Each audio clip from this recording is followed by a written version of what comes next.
Hello everyone and welcome back to Rhythm Railroad. This is a video to show you how I weather my covered hoppers. Um, I'm very new at weathering generally. I've only been doing it for a couple of months now. And even though I've been in the hobby for a very long time, I never attempted to weather anything. So um, here's what I'm doing. I'm taking a covered hopper that I've already weathered, and I'm going to try to match the second one, which is untouched, to the one that's completed and I'm very happy with. So what I'm doing right now is setting up my pastels. These are just like earth tones, and I'm trying to go from darkest to lightest. This way I can be organized. I'm using acrylic paints, which are the cheap kind that you get at a craft store, like between 50 cents and $1. And here's what my finished covered hopper looks like. You saw a short video and a photo in the beginning of this video, so it's a little bit, better quality than what I'm showing you right now. But I just wanted to kind of show you what I'm trying to match with the untouched covered hopper, which is this one that you're looking at right now. These are Atlas. Actually, they're very cheap cars. They're Trainman cars, and they're not super high quality, but the weathering does help tremendously. So what I'm doing right now is trying to get the faded look and um, I guess the tarnished look of the top of the hopper. The white, kind of white grayish look of the natural hopper tends to get a little bit green and a little bit tan, like a little bit beige, as the grain goes in and out and it gets dusty and it attracts a lot of residue from the grain. So I saw some pictures of these cars, and that's exactly what it looks like. It looks like almost like the top is a different color than the rest of the body of the hopper. So what I'm doing is I'm mixing the beige and with a little touch of the green, which I think it's called thatched green, and the beige, I think it's just simply called beige. So as I mix it together, what I'm trying to do is match the other hopper's color. So that's why I'm holding the brush up to it right now, just to see if I can get really close to that color. Because I feel like if you're doing this, they have to be close. They don't have to be perfect, but it's got to look like the same car went through the same tunnel with the same loading technique. So you're gonna get the same kind of residue on each one of these cars, especially if it's like the same kind going back to back as you're running them on a train. So obviously I'm using a very small fine brush here to get in between the covers and the loading holes here. And the technique that I'm using is basically doing one side, one angle first, and then I'll just turn the whole car around and go in the other direction. Otherwise, I feel like the back of the brush starts to touch the covers, and then I start to get paint on top of the covers, which is what I'm trying to avoid here.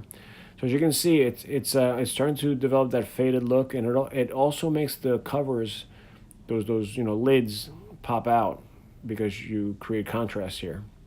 But at first it looks a little too green and a little too perfect, but you'll see that when I start to add the pastel, the powder, it definitely helps to tone that down, as you can see on the other hopper right next to it that's down on the table. Here's my disclaimer, and it's also a plug for a very, very talented person that's online and does a lot of weathering. I've been watching mostly his videos because it's really inspired me to do this on my own. But he's a true pro. He really knows what he's doing, and his outcomes are 10 times better than mine. But hopefully one day I'll be as good as him. And he's young, a lot younger than me, I'm sure. He looks very young on the video. So check him out. His YouTube channel is Dan's Railroad 2011. Again, that's Dan's Railroad 2011. I subscribed right away because I saw so many great products that he was creating. And so I highly recommend you check him out. I learned a lot from him, including what I'm doing right now, because actually this little technique I just copied off one of his videos. He did a covered hopper that looked incredible, and so I tried to do the best that I can. The only problem is that I'm working with N scale and he's working with HO, so there's a lot less surface area for me to do all the detail work, and I have to everything's microscopic. So sometimes I have to use a magnifying glass, which is actually this black thing that you see on the right side of the video. You see like a black rim there. That's the edge of my magnifying glass, and has a light on it. So right now I'm just using the light part, but sometimes I do have to go under the magnifying glass. All right, so here's what I'm doing now. I just finished painting the top of the copper, and now I'm gonna move on to the rust coming off of the some of the connecting beams that I'm pointing out here. So those brackets that connect the catwalk to the hopper. A lot of times what I see is that they get rusty right at the joint. So what I'm doing is just creating a light, using a light rust color. I'm painting a very fine line coming off of the connection of the bracket and just down the hopper body, so that it looks like a light rust dripping down from from the moisture or whatever. Um, Later on, I'll go back and touch it up with a darker color to give it more of a realistic rust. Rust to me is so difficult um, to create because there's so many shades of it and so many different shades within that shade. So as you're making rust, it's not all one color. You have to include many colors inside of the one spot that you're working on. In my case, because everything's so small with N scale, I can get away with two colors. Sometimes I'll add a third, but basically I just go with a light rust and like a burnt umber, like a something like that, and maybe I'll do like an oxide, like a red, like a brownish oxide thing. But I like the way they're coming out just by using the burnt umber and the light rust color. So again, my video technique here is very new still, so I'm trying to show you this stuff, and I have no idea what I'm looking at as I'm doing this. So I was just hoping that it would come up better, but you'll see it in the next. I change angles in the middle of the video, and you'll see a lot more of the detail then. So again, I'm using the light rust color, as you can see, and streaking basically the rust down the side of the body of the covered hopper. Um, I'm using just the tip of this really fine brush here to make sure that as the paint gets deposited onto the plastic, it thins out, and the best looking part is the thinnest part at the end where it's basically just running out of ink, because it really thins into a point, and that's what you want. You don't want like a blob or like a very rectangular looking streak, because otherwise it looks like very toyish, just a rectangle going down the side of the body like that.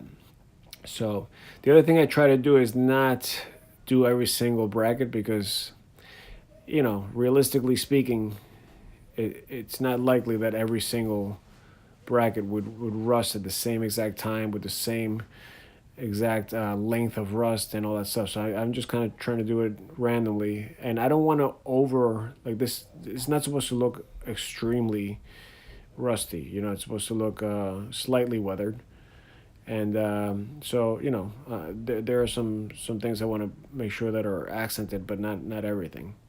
I made the mistake, as we all do as we're learning, of overdoing things. And then when you look at it later on, you kind of wish you didn't do that much, but it's a little late then. So, I mean, don't get me wrong, there are some cars out there that are extremely rusted. And if you're going for that look, then great. But in this particular situation, I'm going just for a light, weathering. So again, I'm just randomly picking some of these brackets to rust. And now what I'm doing is I'm taking the dark brown, the burnt umber, and I'm just touching the connection of each one of those rust spots. And by doing that, what I create is almost like the look of where the rust started, and then as moisture got into it and everything, it leaked the lighter rust color down the side of the body. But if you make the top or the starting point of the rust much darker, it really gives that sense of rust and that depth that you want. And you'll see when we get closer that it adds a lot of detail by doing that. Then what I'm doing is I'm taking that same color before it dries completely, and I'm kind of pulling it down a little bit. And by pulling it down, what happens is you don't get the intensity of that brown all the way down through the streak. What you get is almost like a faded, a lighter chocolate brown kind of look, and then that gives it a whole another layer of detail, because now you're really creating 3 or 4 colors by streaking it down and mixing it in with the orange, more orangey looking rust as you do this.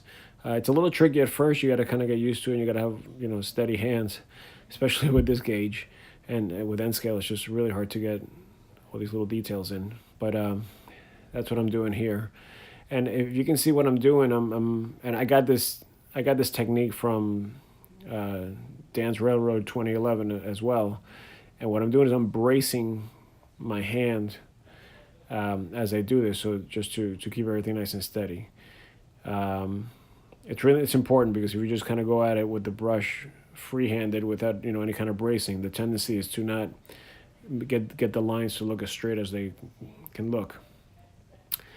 So as I go around and make these streaks, what I'm trying to do now is create rust at the edge of the frame and the side of the car. So I'm kind of going in and just kind of dabbing paint. I'm not really like sliding the paint. I'm kind of dabbing it, and then it gives it a more bumpy look to create almost like a rust at the bottom connection of the car. And again, I'm using the dark stuff here because this is going to be more of like the starting point of where the rust would start to leak. So first you get that dark rust look when the hole or the section of the car starts to really rot, and then you get the light orange as it starts to bleed or run down the side of the car. So this is the opposite of what I was doing before, and I feel like this technique works for me anyways. So I'm choosing like corners and like creases and things like that to just add a little touch of the dark brown, and it really creates a nice little look of rust forming. Again, once I'm done applying the dark rust, then what I do is I go back and I kind of dab at it with the brush again, giving it a lighter, it like kind of spreads out the brown and it gives it a lighter, more faded rust look. And then at the end, as you can see right there, I just kind of like brushed it out. That's a dry brush, so it's pushing the paint around a little tiny bit, just enough to give it a little like faded rust. I'm pointing it out right here. And believe it or not, when you start taking pictures of these spots, it really does look real. And I just love the outcome of this technique. So I'm doing it obviously on both sides, and then I'm taking the lighter orange or the lighter rust and going over it very, very lightly. I mean, it's barely noticeable, but what happens is it creates like a little haze around the dark brown, giving it a very rusty look. Again, this is all things that I've learned just from watching people do this stuff on YouTube. This is nothing that I've developed or anything like that. It just, I think what people do develop on their own is you put all these things together, all these techniques together, and then you start to kind of do things by mistake, or realize that you could do things in a different way or in a different order, and then you start to get better at it as you go through it.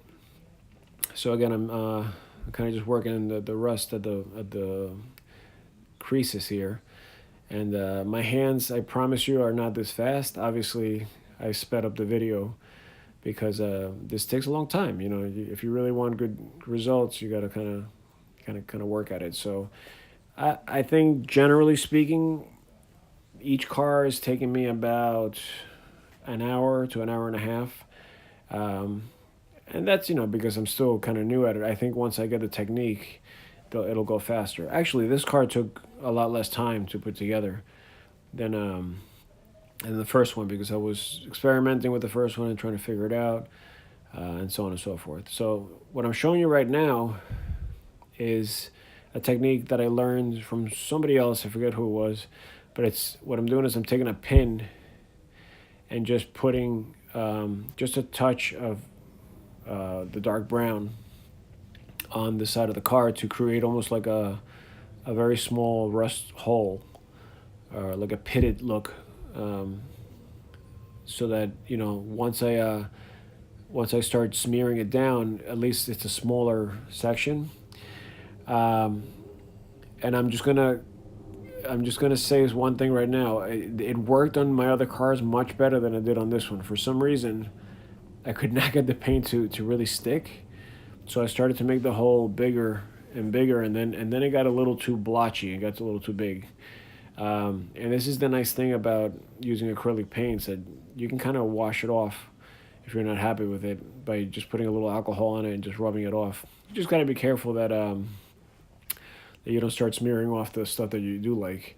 And you know, it's a learning. Like I said, there's a learning curve here. So as you can see right now, I'm actually wiping it off with my finger because it's still not dried. So I was able to get it off and try again using the pin. Um, just kind of like a fast forward, I ended up messing it up pretty bad, and then I ended up uh, erasing it completely and starting again on this side only. The other side came out better, but I tried this, and this technique didn't work, and it worked perfectly on the other cars. I don't know why. Um, Maybe it's just a finish on it or whatever. So right now, what I'm doing is I'm comparing. It's good to have the one you want to match right next to it, or even an image on your iPad or something on your computer, so you can keep referring back to what you want, because sometimes what you imagine and what you remember is very, very different than what you end up with at the end. I made that mistake. I looked at a picture of a smaller covered hopper. It was actually one of my first ones, and I looked at it and I said, "Oh yeah, I'll remember what that looks like, and I'll remember how to how to get the right shades and all that stuff." And then I just turned the computer off and went right to the hopper because I was very excited about doing it, and I ended up with a little bit of a mess, overdoing things or just getting too much of particular colors. So now having a reference point, it's so much better. And as I've been doing them from that point on, I've been always having a reference to guide me. So again, here I am trying to get this done. I was so excited with how I did it in the beginning that I thought I just could keep trying, and I think I did get it pretty good at one point, and then it got messed up again. So I just kind of gave up. But here we go. This is so I got the pinholes in, and now I'm trying to smear it down with the brush, and I did get some good results, but I think at the end, if I remember correctly, I ended up not liking it and reverting back to just erasing it and starting over again. So here's what it looks like. I mean, it looks decent. It looks like two little holes on the side of the car, but they are a little too big. It's not what I was looking for. I was looking for a very tiny look. Actually, these ones that I'm going to do here on the side, I think came out a little bit better, because I got it on the first try. For some reason, the paint stuck on this side over here, like right away. So I was able to kind of, what I'm doing here is just smearing the paint a little bit to make it look more like a wider hole.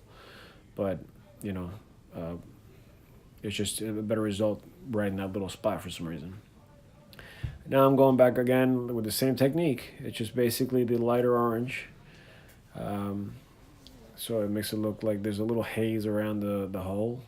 And it looks so good when you look at it up close, when you take photos of it up close.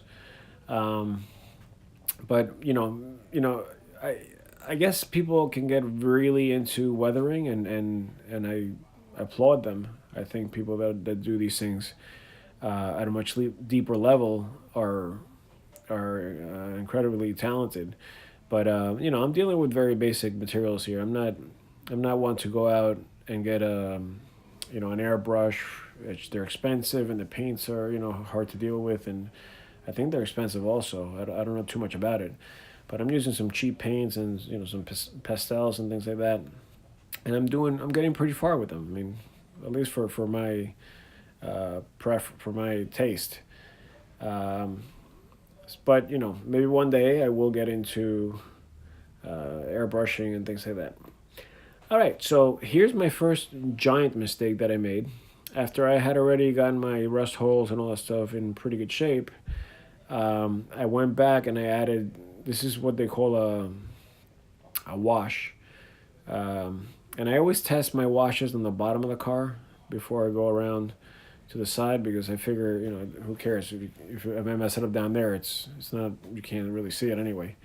But I put the wash on the side of the car, and I was pretty happy with it. And then I was trying to streak it down, and then I realized this is a little too dark. So then I kept streaking, and I kept trying to wipe the stuff off. As you can see, I'm wiping it off with my hand. And then I started to just make it worse, because the alcohol was actually making it dry too fast. And then it just got really bad. So I just I sprayed it down with alcohol, and I tried to wipe most of it off and start over again. This is what I'm talking about. You can do that. And actually, the what's funny is the rust holes that I had already painted on there really didn't come off. I was afraid everything was going to come off, but they kind of stayed put. I wasn't putting too much pressure over them anyway. But um, this is me trying to fix the horrible mistake that I just made. The other thing that I noticed with alcohol is that sometimes if you apply, well, I guess it's every time. If you apply the alcohol onto a dish that already had like dried up paint on it, and I think this is where I went really wrong. It starts to pick up that paint that's already at the bottom, and it creates these little tiny flecks and like flakes and almost like residue from the paint. And then when you go to brush it on, it's like you're painting on dirt. It's like terrible. Um, so that was a tremendous mistake. I think what happened was when I weathered my other hopper, I used a fresh, clean plate when I made the wash, and and I wasn't even thinking that that would be a big deal. So that's why I just sprayed it on that same tray that had the black all over the bottom of it, and I just created a mess. So if you can, as you can see here, I just put paint on a fresh plate here, and I'm gonna make a new wash. But this time I'm using water, because even though the water takes longer to dry, it's just safer, and it makes things a lot easier to manage. But when I used the water, I did have to give it a few minutes to dry up, because it was kind of dripping down, and it's a little messy with the water. So I think now I've learned my lesson that the alcohol does work. In fact, it worked nicely on my first few strokes. And then if you're not careful with where you're preparing your alcohol ink wash, it just becomes a real mess. So I think I am going to go back to using alcohol for my next car, but I'm going to do it in a clean plate, and that should fix things.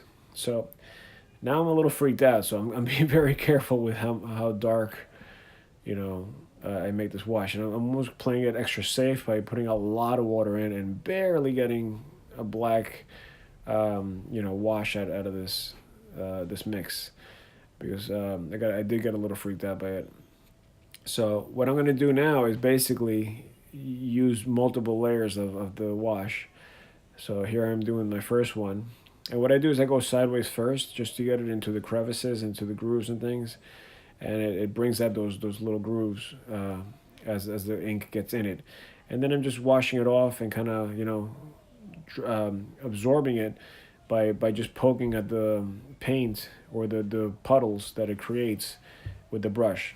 So as you start applying the stuff, it puddles up at the bottom and on the creases and things. So as you can see here, I'm absorbing it. It actually has like a capillary effect that absorbs the wash up into the brush again. As long as the brush is semi-dry, it'll absorb it again, and then you're able to pick all that stuff up again. So the only problem is that I got lazy, so I just started wiping the stuff off of my hand rather than using a paper towel or something, because it was just faster. I was kind of panicking, and I tend to do that. I tend to not care and just kind of wiping everything off on my fingers and stuff. So here we are. We're still applying the wash and making sure that I'm just checking to see if things are leaking or going into the wrong places. So sometimes it was like, for example, when I was doing the end of the car here, because gravity was pulling the ink down, and it was pulling it down into the areas that I did not want it in. So I tried to, be careful with that. And then at the bottom, the bottom is obviously the dirtiest part of the car, so I'm really putting a lot of this wash on at the bottom as much as possible. And in fact, I'm just kind of pooling it up in the bottom here and just letting it dry, just to give it time to set in. Um, so let's see. I forget what I'm going to do next. I think I'm just letting things dry right now. Oh yes. Okay. So this is the other angle that I was trying to show you before, and as you can see here, you can see that these rust spots much better and much more clear. And I just love how these came out, these little streaks and the haze around the dark rust spots and things like that. It just really makes it look like it's deep in there. Uh, and again, if you put the darker colors in the center where you want the rust to start, and then you kind of fade it out to the sides, I think it creates a much more realistic look.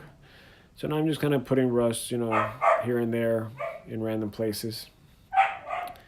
Sorry, that's my puppy barking. And just, trying to look for little spots that would generally, where it would make sense that rust would start to form.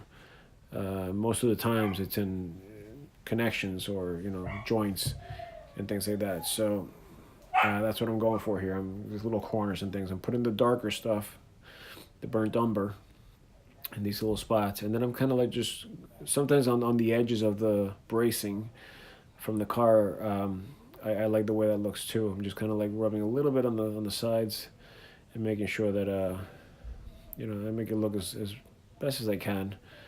And if you don't like it, you can just wipe it off. But I'm just kind of making the stuff kind of streak. And you can kind of see what I'm doing here. This is what I was talking about before, where I'm taking the paint and just kind of smearing it down, and it gives you a different shade of that same color, but it gives you a lighter texture, a lighter look, and again, giving it more realism. My hand is filthy because I've been wiping all the stuff off. You'll actually see me do it here and there.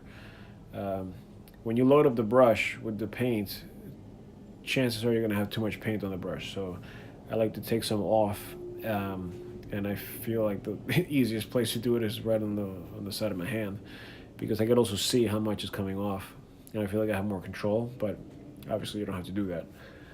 You use a paper towel. That's what smart people do. So again, here we go. I'm looking for the edges and things that would get a little bit more beat up from just weather and from, I guess, as the train is traveling, these places would get hit harder with wind and debris and whatever's flying off the sides of the train. And these cars sit for a while sometimes, and the water that might be sitting there, and then the sun hitting it and back and forth, that would create all this rust, especially toward the top and on the sides of the car here. So, just in looking at the connection between the side panels here and the bottom of the car, I just really love how that came out there. Um, and that could be just, either just sitting water or it could be coming down from those rust holes above it. But either way, it looks great in my opinion. I was going to rust up the brake, the handbrake, but then I decided against it, especially because I didn't do it on the other car either. So I wanted to just keep that kind of the same way. I did put a little, dirt on it later on with using my uh, pastels. So what I was showing you there is the brush that I use to dry brush the pastels onto the car. And what I'm trying to show you here is that I'm going to dull down that green color by using this beige kind of, powder. And I'm just, I'm applying it lightly, using a little more pressure where I want it to be lighter. But generally speaking, when you use these materials, you tend to use a lot more than what really sticks. So you saw the cards disappear there. What happens is I put it on, and it looks like it's all caked on there, and then the best thing to do is just blow it off because if you just leave it there, it'll just eventually fall off anyway. So once I got it to look, dull enough, then I went on to what I use for dirt, and this is like my main dirt go-to color kind of thing. And I'm trying it on the bottom first because I like to again test my everything on the bottom of the cars. It's just easier to ignore if you make a mistake down there. But I'm making these filthy at the bottom because again, it's all the kick up from the ballast and dirt and rain, whatever might be going on down at the bottom of the train. That's where it tends to get really bad. Now, again, this is a lot, but once you blow it off, it's not going to be even close to how this looks right now. So, in fact, if you do want it to be darker, you have to kind of go in stages. Like you see how I just blew on it, and it almost looks like I barely did anything to it. So I'm caking it on here as much as possible to make sure that it sticks. Um, I don't know what's in pastels, but I feel like there's a little oil that if you kind of rub it in, it sticks because of the oil. I've used chalks before, and I feel like chalks don't have that oil, and because of that, they don't want to stick. It takes 10 times longer for any kind of effect to happen as you're using chalks. So I kind of like these products. So now that I'm comfortable with how the dirt is looking and how I'm working it, I'm comparing it to the other side, to the other car rather, and kind of applying it carefully. Um, you see what I did there? I basically took some of the powder off at the bottom of the car, and then I went real light because the side panel I just wanted to look kind of dirty, but not filthy. So I'm doing a lot of brushing here, but barely any material on the brush. So all you're getting is the leftover residue from the brush, from the stuff that I was using at the bottom of the car. Now for the ladders and things like that, I'm using a lot more because this is where all the kick up from the other wheels from the other car, usually all that kick up accumulates at the front and the back of the car. So I don't I'm being less careful as I apply this stuff here. Just in looking at pictures and things, I feel like this is where it gets really really filthy in these pockets, especially as the train is running and all the airflow is going into these pockets. I think it accumulates all the dirt in there, and the wheels obviously kick up a lot of stuff. So I'm going a little bit heavier than on the side panels. Actually, a lot heavier than on the side panels. But one thing that I've learned is that it's hard to, like when you do these ends, there's so many details and so many little crevices that you have to get everything because if you don't, then the one spot you don't get stands out like a sore thumb. So it's almost like you have to get the whole thing at least as much as you can, and try to get your brush in there any way you can.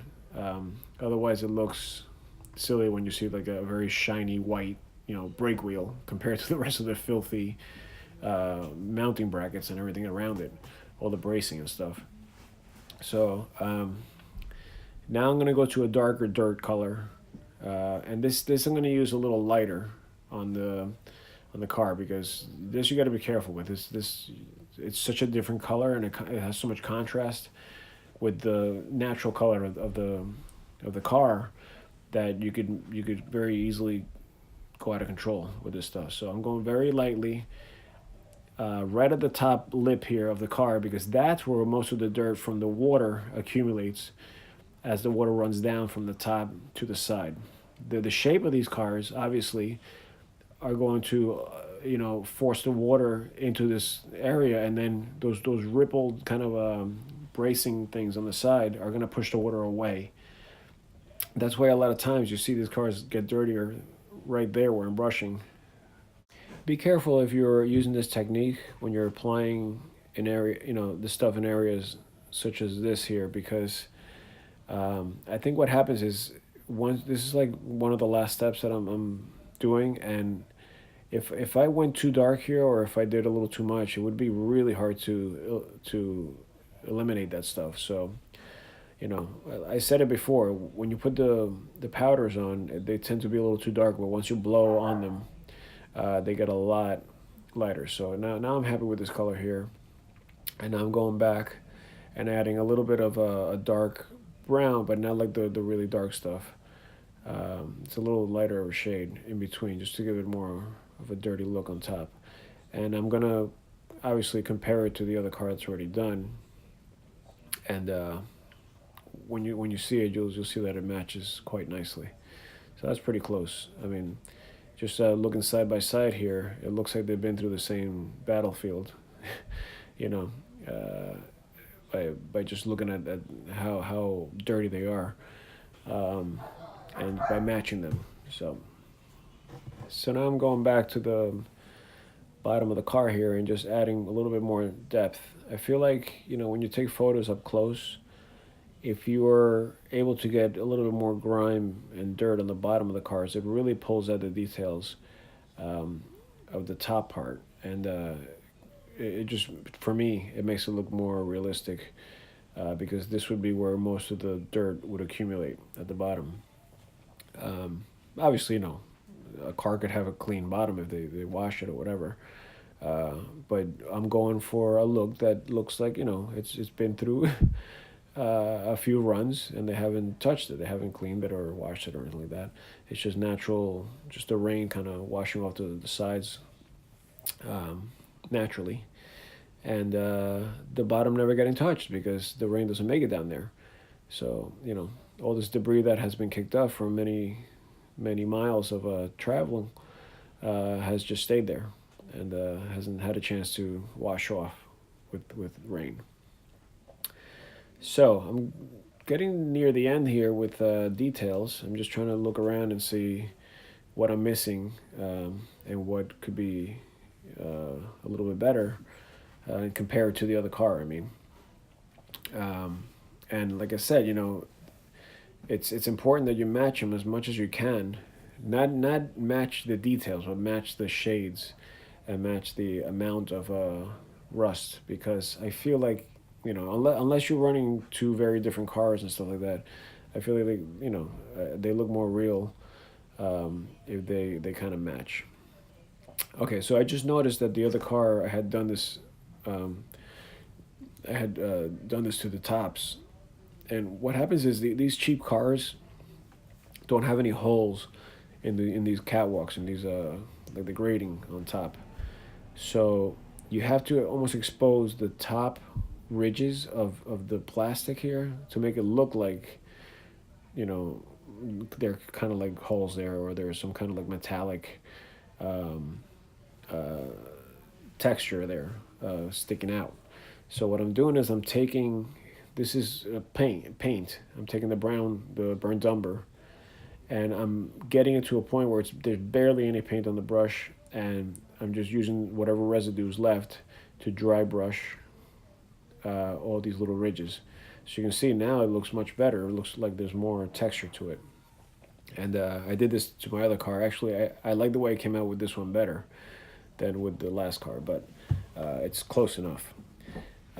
Finally, what I'm doing now is just adding a little bit of rust or dirt to the details at the top of the caps here, because I feel like when you do that, it makes it stand out more, and it makes it look like these caps are sticking up more than when they're just all the same color. So obviously these caps aren't going to be extremely clean or extremely uniform in color if there's so much grime and stuff right under it from from everything else. So I'm just kind of I don't know if this really happens in real life, but I like the way it looks with a little bit of a contrast here in color. Um, Again, it makes it look like they just stand out more. Uh, and when you're looking at it here, it might look like too much, but when you're running these trains, and even when you take pictures and stuff, you can barely see that.